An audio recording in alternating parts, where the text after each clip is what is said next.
వాళ్ళు ఇన్ని వందల వేల కిలోమీటర్లు దాటి వచ్చిన వాళ్ళు ఏ భయంతో వచ్చారా, కసితో వచ్చారా? ఒకవేళ భయం వస్తే ఎందుకు భయపడుతున్నారు, కసి వస్తే కసి ఎందుకు వచ్చింది? మీ అబ్జర్వేషన్ ఏంటి? అంటే ఒకటే వెంకటకృష్ణ గారు, ఇప్పుడు ప్రజలు మోసపోయారు, ఒక్కసారి అవకాశం అని అడిగినందుకు అధికారం ఇచ్చిన పాపానికి రాష్ట్ర ప్రజల్ని భయభ్రాంతులు చేసి వాళ్ళ ఆస్తులు లాక్కునేదాకా తీసుకొచ్చారు. ఒకటే. రెండోది, ఆ రోజు ముఖ్యమంత్రి అయిన రోజు నుంచి కూడా రివర్స్ టెండరింగ్తో మొదలుపెట్టాడు. పరిపాలనకే కొత్త నిర్వచనం తీసుకొచ్చాడు. ఎక్కడైనా ఇప్పుడు ఇందాక మనం సంక్షేమాల గురించి కూడా మన సోదరులు మాట్లాడుతూ ఉన్నారు. అసలు సంక్షేమ పథకాలకి ఆరాధ్య దైవము ప్రారంభించింది స్వర్గీయ నందమూరి తారక రామారావు గారు. ఆ రోజే ప్రారంభించాడు సంక్షేమ పథకాలు అనేది.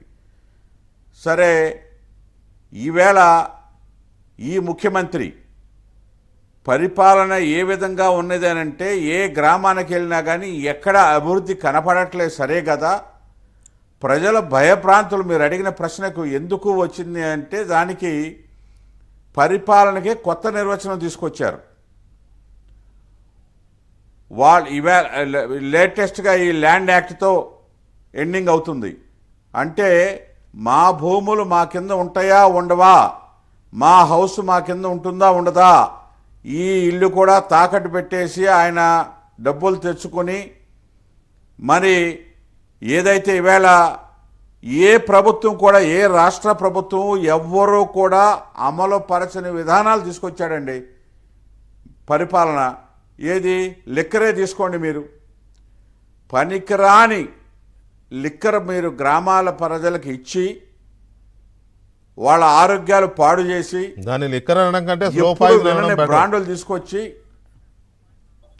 ఎగ్జాక్ట్లీ ఇప్పుడు రేపు హాస్పిటల్స్ అన్నీ కూడా నింపే విధంగా తయారు చేసుకున్నాడు ఆయన. అదేవిధంగా ఏ విధానాన్ని మీరు తీసుకున్నా కానీ పరిపాలన ప్రజలు భయపడే విధంగా ఉన్నదే కానీ లేదు. జగన్మోహన్ రెడ్డి గారిని మళ్ళీ మనం ఇదిగో ఇక్కడ ఈ మంచి పని చేశాడు, లేకపోతే ఇక్కడ ఇది ఉంది అని చెప్పే దాఖలాలు లేవు. కాబట్టి ప్రజలంతా భయభ్రాంతులు చెందారండి.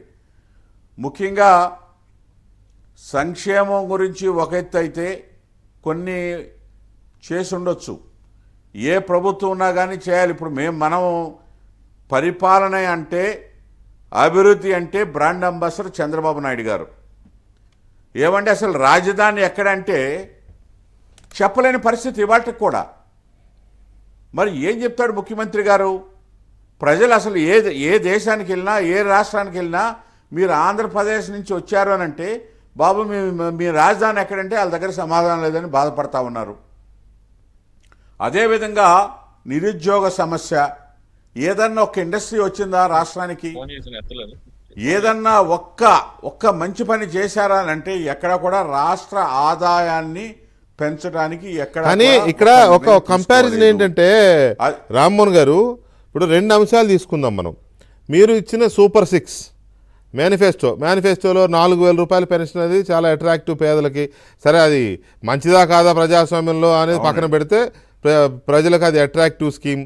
తర్వాత యూత్కి ఏమో మీరు మెగా డిఎస్సి అన్నారు, నిరుద్యోగ భృతి అన్నారు, రైతులకు 20,000 రూపాయల సంవత్సరానికి అన్నారు, మహిళలకి 3 సిలిండర్లు అన్నారు, తర్వాత బస్సు ప్రయాణం ఉచితంగా అన్నారు, నెలకు 1,500 రూపాయలు అన్నారు. ఇట్లా సూపర్ 6ని చాలా ఆకర్షణీయమైన మేనిఫెస్టో వదిలారు.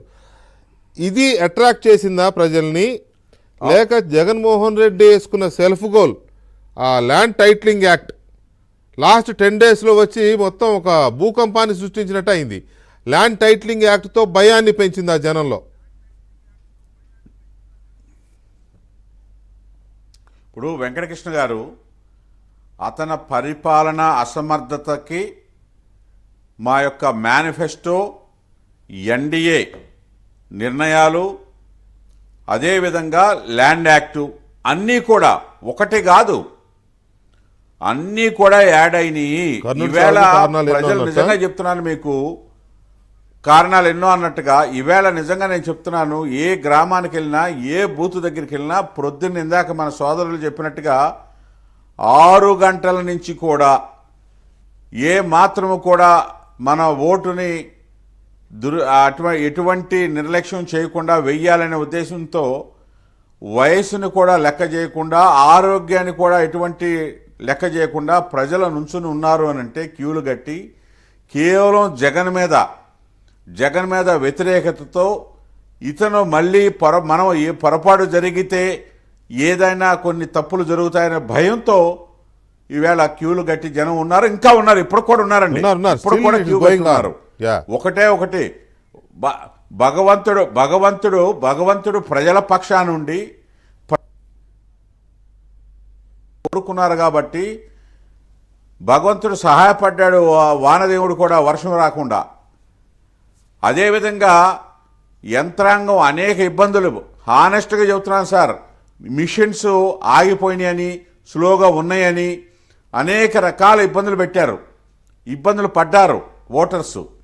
4 నుంచి 5 గంటలు మహిళలు ఉండి, వృద్ధులు ఉండి ఓటు వేశారు అని అంటే ఆ ఓటు జగన్కు వ్యతిరేకంగా పడుతుంది. రాష్ట్రం బాగుపడాలి, రాష్ట్రాభివృద్ధి కోరుకుంటున్నారు ప్రజలు, అది బాగుపడాలి అంటే ఒక చంద్రబాబు నాయుడు గారితోనే, ఎన్డీఏ ప్రభుత్వంతోనే సాధ్యం అవుతుంది. కాబట్టి కేంద్రంలో నరేంద్ర మోడీ గారు, రాష్ట్రంలో చంద్రబాబు నాయుడు గారు, పవన్ కళ్యాణ్ గారి సహకారంతో అందరం కలిసి ఈ రాష్ట్రాన్ని, ముఖ్యంగా యువతకి ఒక దశ చూపెట్టాలి.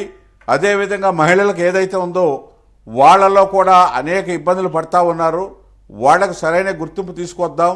మహిళల వల్ల ఉచిత ప్రయాణం ఆర్టీసీ బస్సులో ఎంత మంచి గెలుపు మాదే 140 సీట్లు అంటున్నారు. చంద్రబాబు నాయుడు గారి పార్టీ ఆఫీస్ నుంచి ఇంటికి వెళ్ళేటప్పుడేమో క్యాడర్స్ అప్పుడే సెలబ్రేషన్ స్థాయిలో చేశారు, సీఎం అని నినాదాలు ఇస్తూ. ఓ పక్క 3 గంటలకు సజ్జల రామకృష్ణారెడ్డి గారు ఆయన ఒక ఆడియో టేప్ ఏదో పంపి ఉదయం నుంచి ఇప్పటి వరకు జరిగిన పోలింగ్ అంతా మనకు అనుకూలంగా జరిగింది, ఆఖరి 3 గంటలు ఇంపార్టెంట్, ప్రత్యర్థులు మన చేసే ప్రమాదం ఉంది కాబట్టి అందరూ స్టఫ్గా ఉండండి అని చెప్పి ఒక ఆడియో పంపించాడు అలా లీడర్లకి, మొత్తం బూత్ స్థాయి, మండల స్థాయి అందరికీ. ఇందాక కూడా ఎక్కడో మాట్లాడుతూ గెలుపు మాదే, ఉదయం నుంచి మాకే సానుకూలంగా జరిగింది, కానీ ప్రత్యర్థులు అక్కడక్కడ రిగ్గింగ్ చేశారు. ఆయన అంటున్నాడు రిగ్గింగ్ చేశారని, అంటే వాళ్ళేమో అలా ఉన్నారు మరి. అది కాదండి, అది కాదు ఇందాక రవి గారు చెప్పారు, ఏది ఎలక్షనీరింగ్లో ఏదైతే ఉందో ప్రజలు గమనిస్తున్నారు. వాళ్ళు ఎన్ని ప్రలోభాలు పెట్టినా, వాళ్ళ ప్రలోభాలకి లోనయ్యారని మనం భావించినా ప్రజల భయపడి ఓటు మాత్రం సైకిల్ మన ఎన్డీఏకి వేశారనేది స్పష్టంగా కనపడుతుంది. వెంకటకృష్ణ గారు, మీరు మళ్ళీ 3వ తారీఖున మనకు ఫలితాలు వస్తాయి. ఎందుకంటే ఆన్ రికార్డ్ నేను చెప్పేది ఇదేదో రాజకీయంగా డయాస్ మీద మాట్లాడి వెళ్ళిపోయేది కాదు కదా. అవునవును, నాకున్న అనుభవాన్ని కానీ, అదేవిధంగా పార్టీలో ఎప్పటి వ్యవస్థాపక రోజు నుంచి ఉన్న వ్యక్తిగా మాకు, ఎందుకంటే పసుపు కుంకుమ పోయినసారి ఎన్నికలప్పుడు కూడా మా అధికార యంత్రాంగంలో చెప్పినప్పుడు మేము కూడా ఇట్లాగే ప్రలోభపడ్డాం. అదేవిధంగా ఉన్న ప్రజలందరూ కూడా మాకే వేశారా వేయటం అనుకున్నాం, కానీ చూశారు తీర్పు ఏ విధంగా ఉందో. అదేవిధంగా ఇవాళ కూడా సజ్జల గారు చెప్పినా లేదా ఇంకొక వ్యక్తి చెప్పినా, అయితే వెంకటకృష్ణ గారు ఇవన్నీ ఒక ఎత్తు అయితే, ఒక రాష్ట్ర ముఖ్యమంత్రిగా ఇన్ని సంఘటనలు జరుగుతూ ఉంటే వాళ్ళ నాయకులు ఏ విధంగా ప్రొద్దునుంచి ఓటర్స్ మీద కానీ, మా వాళ్ళని ఏజెంట్లను పట్టుకుపోనివ్వండి, లేదా చిత్తూరు జిల్లా మంత్రి గారు హింస పెట్టనివ్వండి, ఇన్ని జరుగుతున్నా కానీ అసలు స్పందనే ఉండదండి రాష్ట్ర ముఖ్యమంత్రి దగ్గర నుంచి. ఆ ఇన్సిడెంట్స్ మీద కానీ, లేదు పోనీ ఓటర్స్ క్యూలో ఉన్నారు అని అంటే కనీసం వాళ్ళకి వసతులు కల్పించాలని కానీ, వాళ్ళకి పవర్ ఉందా లేదా వాటర్ ఏమైనా ఇవ్వాలన్నా కానీ ప్రభుత్వంలో ఉన్నప్పుడు ముఖ్యమంత్రిగా ఉన్నప్పుడే స్పందించలేదు, ఆపద్ధర్మ ముఖ్యమంత్రిగా ఎక్కడ స్పందిస్తారండి? మీ ఆశలు మరి దురాశ, పేరాశల. రైట్, ఎనీవే రామ్మోహన్ గారు ఒక్క నిమిషం అండి. కాదు కనీసం యు ఆర్ రైట్, అందులో రెండో ఆలోచన. ఒక్క నిమిషం రామ్మోహన్ గారు.